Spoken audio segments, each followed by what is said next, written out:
Hello, my name is Alexandra Karanasiou and I'm project manager working on European project at Kenotomia, which is based in Larsa, Greece.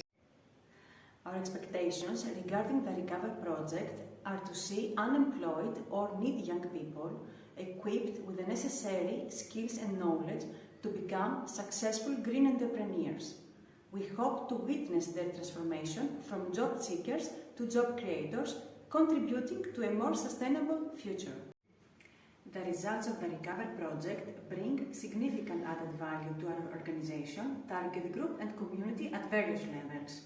Firstly, by training unemployed or needy young people as green entrepreneurs, we empower them to create their own business that align with environmental sustainability.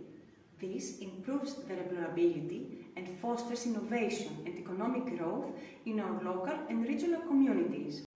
Secondly, the project focus on environmental literacy and awareness ensures that these young entrepreneurs have a deep understanding of environmental challenges and solutions.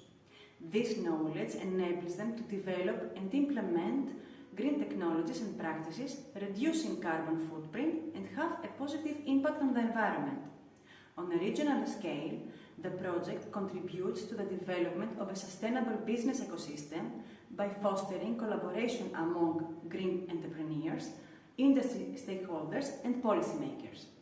This collaboration encourages knowledge sharing and the creation of a green network that can drive further innovation and economic development. Furthermore, the Recover project also benefits the national level by supporting the overall goals of environmental sustainability and youth empowerment. It aligns with national strategies for green growth and employment, addressing the challenges of youth unemployment and promoting a green and digital skills agenda.